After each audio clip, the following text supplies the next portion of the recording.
एक ही सवाल है, जो मैग्नेमाइजेशन प्रोसेस है कहीं ना कहीं वो इम्पैक्ट हो रही है। There are several reasons behind this कि एक जो कॉन्ट्रैक्टर्स है वो ये बता रहे हैं कि कार्ड रिन्यूअल के लिए डीजी वेरिफिकेशन उनको करनी पड़ेगी। देखिए दूसरा लायबिलिटीज के हवाले से भी उनके सवालात है कि अभी तक वो क्लियर नहीं हुई। तीसरा कि यहाँ पर जो कॉन्ट्रैक्ट्स है वो एक ही को यानी कि एक बंदे को 20 कॉन्ट्रैक्ट्स दिए जा रहे हैं।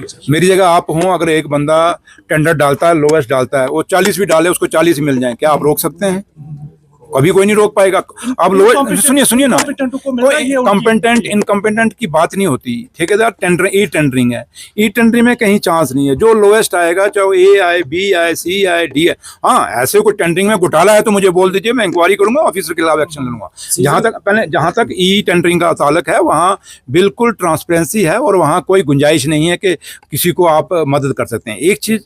दूसरा, आपने मैग्नेमाइजेशन की बात की कि डिले हो रही है, ये आपकी बात वाजिब है, क्योंकि इस बार जब हमने जम्मू से दरबार मूव हुआ था, अब हमें अप्रिशिएट करें हमें सरकार को कि हमारे डिपार्टमेंट को, हमने वहाँ अप्रैल में ही फाइल अप्रूव कर दी थी मैग्नेमाइजेशन की। पिछले साल हम लेट हो गए थे, जिस कारण काफ़ी पैसा हमारा सरेंडर हुआ था। इसलिए हमने पहले ही, इस बार ऑनरेबल सीएम साहब की डायरेक्शन थी और उसके मुताबिक हमने अप्रैल में जब वहाँ से दरबार मूव हुआ, हमने ये जो प्लान था पूरा मैग्नेमाइजेशन का कश्मीर का अप्रूव कर दिया था। लेकिन बैड लक, हमें नहीं पता था कि ये वार लग जाएगा। ईरान वाला जो वार हुआ उसके कारण रेट बढ़ गए, जिससे ठेकेदार नहीं माने। इस पे आपको पता है कि चीफ मिनिस्टर साहब ने 2 मीटिंग ले ली।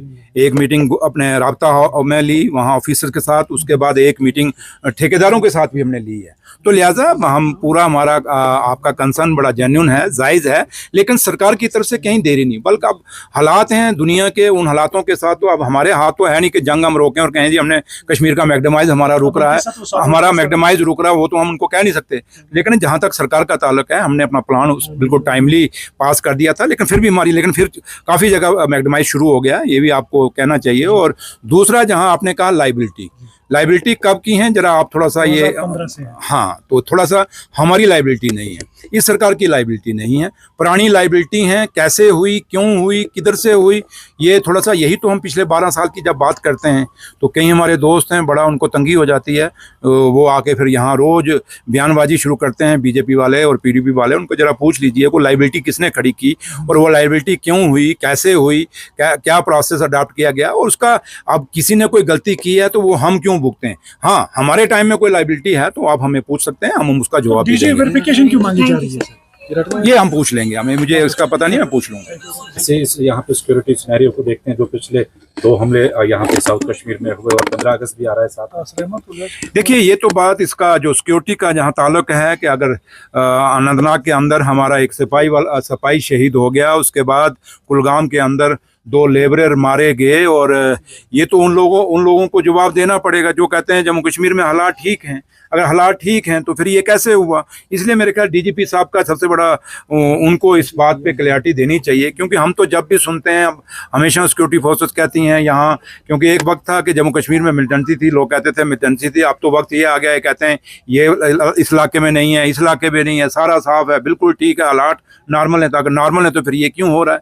तो इसलिए ये एक सवाल आपका वाजिब है, और जो एजेंसीज, जो सिक्योरिटी एजेंसीज हैं, जो CID की एजेंसीज हैं, उनको भी जवाब देना पड़ेगा कि अगर आप लोग कहते हैं सारे हालात जम्मू कश्मीर के ठीक हैं तो ये हमले कैसे हो रहे हैं। ये एक आपका वाजिब सवाल है, और इसका जवाब, क्योंकि जम्मू कश्मीर सरकार के अंडर तो हमारे अंडर तो ये आती नहीं, सिक्योरिटी फोर्सेस आते नहीं हैं, और जिनके अंडर आते हैं उनको जवाब देना चाहिए और उनको बताना चाहिए कि ये हादसे कैसे हो रहे हैं। हम तो यही तो कह सकते हैं कि वो सुबह कब आएगी जिस दिन जम्मू कश्मीर में एक भी गोली नहीं चलेगी, और वो सुबह हम तो यही उम्मीद करते हैं कि जो कुलगाम में 2 लेबरर मारे गए, जो बेचारे में रोजी रोटी के लिए जम्मू कश्मीर में आए थे, या एक सिपाही हमारा जो अनंतनाग में शहीद हुआ है, हम यही दुआ करें कि रब यही हो कि ये आखिरी गोली हो, इसके बाद जम्मू कश्मीर में कोई गोली ना चले, हमारे कोई नाजायज़ लोग, चाहे सिक्योरिटी फोर्सेस के हैं, चाहे वो सिविलियन हैं, कोई भी ना मारा जाए, ये उम्मीद हम करते हैं। लेकिन सबसे बड़ा बात कि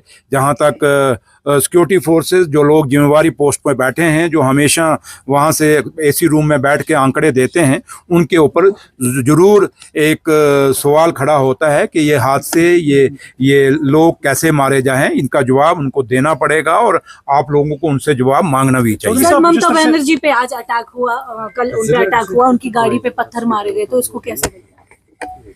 ये मेरे ख्याल अब बीजेपी के लोग कई एमएलए यहाँ घूमते हैं, कई लीडर उनके घूमते हैं, जरा उनको पूछ लीजिए कि क्या बाबा साहब भीमराव अंबेडकर ने यही जम्मू कश्मीर और यही हिंदुस्तान का ख्वाब देखा था?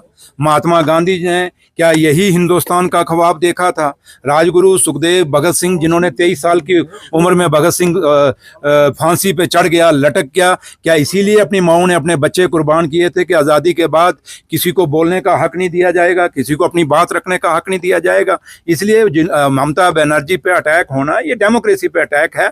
और बेशक चाहे वो लोग रूलिंग में हों या अपोजिशन हो, हर बंदे को अपना, और ये रूलिंग अपोजिशन तो अलग बात है, एक आम आदमी भी अगर अपनी बात रखता है तो उसको अपनी बात रखने का हक इस हिंदुस्तान में है। यही बाबा साहब भीमराव अंबेडकर ने हमारे आइन में हमें एक ताकत, हमें पावर दी है, और वो बात चाहे वो मीडिया है चाहे कोई भी है, उसको रखने का पूरा हक मिलना चाहिए। ये हमेशा हम कहते रहे हैं, और इसलिए मैं अपना ममता बनर्जी जी पे जो हुआ है उसको हम स्ट्रांगली कंडेम करते हैं।